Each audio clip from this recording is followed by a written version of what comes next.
നമസ്കാരം. അതിർത്തി കടന്നുള്ള ഭീകരതയുടെ മുഖം മാറുന്നു. ഇതുവരെ പുരുഷന്മാരെ മുൻനിർത്തി ഇന്ത്യക്കെതിരെ യുദ്ധം നയിച്ചിരുന്ന പാക് ഭീകര സംഘടനകളായ ജെയ്ഷെ മുഹമ്മദും ലഷ്കർ ഇ തൊയ്ബയും ഇപ്പോൾ സ്ത്രീകളെ ചാവേറുകളാക്കാൻ ഒരുങ്ങുകയാണ്. ആഗോള ഭീകര സംഘടനകളായ ഐസിസിനും LTTക്കും സമാനമായ രീതിയിൽ പെൺ ചാവേറുകളെ ഉപയോഗിച്ച് വൻ സ്ഫോടനങ്ങൾ നടത്താനാണ് ഇവരുടെ നീക്കം. ഇന്ത്യൻ രഹസ്യാന്വേഷണ ഏജൻസികൾക്ക് ലഭിച്ച പുതിയ വിവരങ്ങൾ രാജ്യത്തിന് വലിയ ജാഗ്രതാ നിർദ്ദേശമാണ് നൽകുന്നത്. ഭീകരതയുടെ വിഷം സമൂഹത്തിൻ്റെ വേരുകളിലേക്ക് എത്തിക്കാൻ സ്ത്രീകളെയാണ് ഏറ്റവും മികച്ച ആയുധമായി മസൂദ് അസറും ഹാഫിസ് സയ്യിദും കാണുന്നത്. ജമാഅത്ത് ഉൽ മുഅ്മിനാത്ത് ജെയ്ഷെ മുഹമ്മദ് കഴിഞ്ഞ ഒക്ടോബറിൽ രൂപീകരിച്ച ആദ്യത്തെ സമ്പൂർണ്ണ വനിതാ വിഭാഗമാണ്. വിദ്യാസമ്പന്നരായ സ്ത്രീകളെ വൈകാരികമായി ബ്രെയിൻ വാഷ് ചെയ്ത് ഭീകരതയിലേക്ക് എത്തിക്കുകയാണ് ഇതിൻ്റെ ലക്ഷ്യം. ലഷ്കർ ഇ തൊയ്ബയുടെ വനിതാ വിഭാഗമായ തൊയ്ബാത്ത് ഇപ്പോൾ പാകിസ്ഥാനിൽ അതിവേഗം പടരുകയാണ്. ഇസ്ലാമിക വിദ്യാഭ്യാസ സ്ഥാപനമെന്ന വ്യാജേനയാണ് ഇവർ പെൺകുട്ടികൾക്ക് ആയുധ പരിശീലനവും തീവ്രവാദ ആശയങ്ങളും നൽകുന്നത്. നഗരങ്ങളിൽ താമസിക്കുന്ന ഉയർന്ന വിദ്യാഭ്യാസം നേടിയ മുസ്ലിം സ്ത്രീകളെയാണ് ഭീകരർ ലക്ഷ്യമിടുന്നത്. മക്കയുടെയും മദീനയുടെയും ചിത്രങ്ങൾ പതിച്ച സർക്കുലറുകൾ ഉപയോഗിച്ച് മതപരമായ വികാരങ്ങളെ ഇവർ ചൂഷണം ചെയ്യുന്നു. ലഷ്കർ കമാൻഡർമാരുടെ ഭാര്യമാരെ തന്നെ ഇതിനായി മുൻനിർത്തുന്നു. ലാഹോറിൽ അടുത്തിടെ നടന്ന ലഷ്കർ സംഗമത്തിൽ അമുസ്ലിം വിരുദ്ധത പ്രസംഗിച്ചത് ഈ നേതാക്കളുടെ ഭാര്യമാരായിരുന്നു. ഒരു സ്ത്രീ തീവ്രവാദിയായാൽ ആ കുടുംബത്തെ മുഴുവൻ ഭീകരതയിലേക്ക് നയിക്കാം എന്ന തന്ത്രമാണ് പാക് ഭീകരർ ഇപ്പോൾ പയറ്റുന്നത്. മുമ്പും ഇന്ത്യയെ ചോരയിൽ മുക്കിയ ചരിത്രമാണ് ഈ സംഘടനകൾക്കുള്ളത്.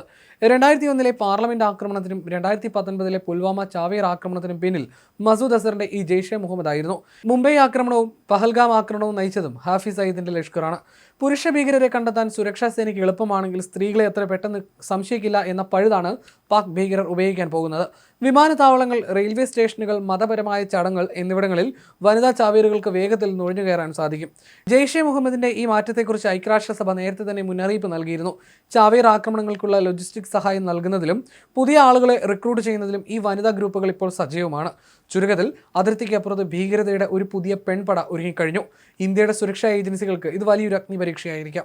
അതേസമയം ചെങ്കോട്ടയ്ക്ക് സമീപത്തെ സ്ഫോടനത്തിന് പിന്നിൽ പാകിസ്ഥാൻ കേന്ദ്രമാക്കി പ്രവർത്തിക്കുന്ന ഭീകര സംഘടന ജെയ്ഷെ മുഹമ്മദ് ആണെന്ന UN റിപ്പോർട്ടും പുറത്തു വന്നിരുന്നു.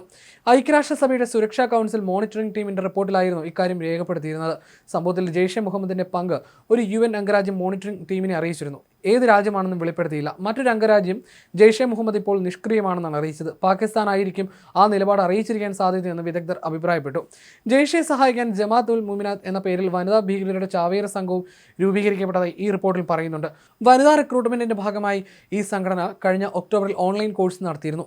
ജെയ്ഷെ മുഹമ്മദ് ഇപ്പോഴും പ്രവർത്തനക്ഷമമാണെന്നും വലിയ ആഘാതമുണ്ടാക്കുന്ന ആക്രമണങ്ങൾ ആസൂത്രണം ചെയ്യാൻ അവർക്ക് ശേഷിയുണ്ടെന്നും കുറഞ്ഞത് ഒരു അംഗരാജ്യമെങ്കിലും വിലയിരുത്തുന്നുണ്ട്. നേരത്തെ പലതവണ അടിച്ചമർത്തലുകൾ ഉണ്ടായിട്ടും ഈ ഗ്രൂപ്പിനെ പൂർണ്ണമായി തകർക്കാൻ കഴിഞ്ഞിട്ടില്ല എന്ന ആശങ്കയാണ് റിപ്പോർട്ട് ഉയർത്തുന്നത്. ഇന്ത്യയുടെ ആശങ്കകൾ പ്രതിഫലിപ്പിക്കുന്നതാണ് UN റിപ്പോർട്ടെന്ന് വിദേശകാര്യ മന്ത്രാലയം പ്രതികരിച്ചിരുന്നു. അതിർത്തി കടന്നുള്ള ഭീകരതയുമായി ബന്ധപ്പെട്ട ആശങ്കകളും വിവരങ്ങളും ഇന്ത്യ കൈമാറിയിരുന്നു. ഭീകരതയ്ക്കെതിരെ എങ്ങനെ ആഗോളതലത്തിലെ പോരാട്ടം ശക്തമാക്കാമെന്നും അറിയിച്ചിരുന്നു. അത് മോണിറ്ററിംഗ് ടീം കണക്കിലെടുത്തുവെന്ന് വിദേശകാര്യ വക്താവ് രൺധീർ ജയ്സ്വാൾ നേരത്തെ വ്യക്തമാക്കിയിരുന്നു.